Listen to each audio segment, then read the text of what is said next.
Bismillahirrahmanirrahim. Assalamualaikum warahmatullahi wabarakatuh. Pemirsa Layak TV, Ayahanda dan Bunda, Alhamdulillah kita masih diberi kesempatan oleh Allah untuk berbagi informasi. Kali ini kita akan membahas terkait dengan beberapa ketentuan yang ada di Undang-Undang 35 tahun 2014. Ketentuan ini menjadi sangat penting untuk kita ketahui bersama-sama dalam hal apa yang perlu kita perankan sebagai anggota masyarakat untuk memastikan perlindungan anak itu benar-benar terlaksana.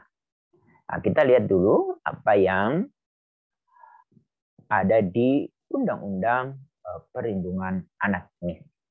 Yang perlu kita garis bawahi bahwa setiap anak berhak atas kelangsungan hidup, tumbuh, dan berkembang, serta berhak atas perlindungan dari kekerasan dan diskriminasi, sebagaimana diamanatkan dalam Undang-Undang Dasar Negara Republik Indonesia tahun 1945. Itu yang pertama.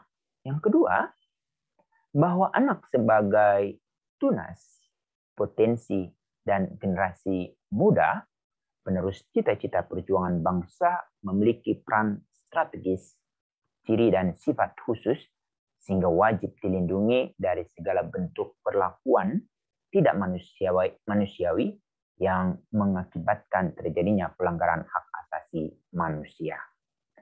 Sekarang apa yang harus kita lakukan bila kita menjadi seorang anggota masyarakat? Nah, ini menjadi pentingnya di ketentuan yang ada di Undang-Undang Perlindungan Anak, terutama di pasal 72. Di sana, masyarakat berperan serta dalam perlindungan anak, baik secara perseorangan maupun kelompok. Apa yang dapat kita lakukan sebagai orang per orang yang ada di masyarakat? Pertama, Ayahanda dan Bunda, apa yang kita ketahui kalau bisa kita sosialisasikan.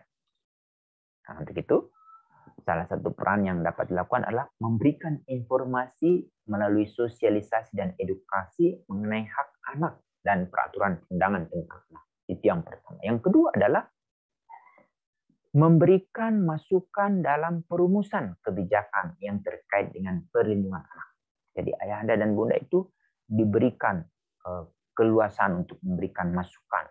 Apa saja yang terkait dengan perlindungan anak, kita sebagai individu yang ada di sekitar anak diberi kesempatan kemana saja. Kita sudah ada DPRD, lalu di desa juga ada musyawarah desa, kemudian di negara kita punya DPR, atau ada beberapa hal yang perlu kita koreksi melalui Mahkamah Konstitusi. Yang kedua, kemudian melaporkan kepada pihak berwenang jika terjadi pelanggaran hak anak. Ini otomatis syaratnya ayahanda dan bunda, kita sudah memiliki nomor telepon tidak ke dinas-dinas di mana kita akan melaporkan bila terjadi pelanggaran hak anak. Ini juga menjadi penting. Kemudian melakukan berperan aktif dalam proses rehabilitasi dan reintegrasi sosial bagi anak. Jadi kita tidak butuh peksos di sekitar kita. Kita sendiri diperankan oleh undang-undang bisa menjadi seorang pekerja sosial, yaitu berperan aktif dalam proses rehabilitasi dan reintegrasi. Yang selanjutnya adalah bagaimana kita memastikan untuk melakukan pemantauan, pengawasan, dan ikut bertanggung jawab terhadap penyelenggaraan perlindungan anak. Lalu ada hal yang sangat penting juga yang perlu kita lakukan sebagai orang per orang untuk memastikan perlindungan anak ini adalah kita menyediakan sarana dan prasarana serta menciptakan suasana kondusif untuk tumbuh kembang anak kita. Lalu yang terakhir, Ayahanda dan Bunda, saya sebagai anggota masyarakat untuk memastikan bahwa kita dapat berperan aktif dengan menghilangkan pelabelan negatif terhadap anak korban sebagaimana dimaksud dalam pasal 59. Apa yang dimaksud dengan pasal 59 itu? Ada 15 item anak-anak itu menjadi korban. Antara lain ada anak yang menjadi anak berkonflik dengan hukum, anak dengan HIV/AIDS, anak korban kekerasan, anak korban jaringan terorisme. Itu juga mereka harus kita pastikan terhindar dari bela-bela negatif. Lalu terakhir, yang dapat kita perankan sebagai anggota masyarakat adalah memberikan ruang kepada anak untuk dapat berpartisipasi dan menyampaikan pendapat. Ibu Bapak, terkait dengan item yang terakhir ini, Undang-Undang Nomor 35 Tahun 2014 itu juga sudah ditegaskan di pasal 24 bahwa negara, pemerintah daerah menjamin suara anak didengar sesuai dengan usia dan kematangan atau kecerdasan anak. Kemudian dipertanyakan juga nih, kalau di nasional sudah ada yang mengatur ini, bagaimana dengan di dunia internasional? Nah, di dunia internasional itu ada satu pasal di Konvensi Hak Anak mengatur tentang ini, itu pasal 12.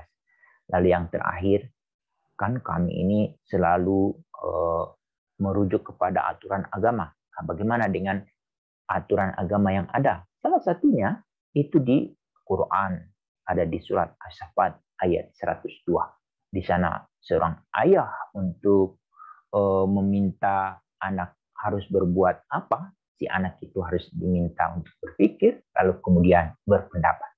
Ini yang mungkin yang dapat kami sampaikan terkait dengan apa saja yang ada di Undang-Undang Nomor 35 tahun 2014. Demikian, Assalamualaikum warahmatullahi wabarakatuh.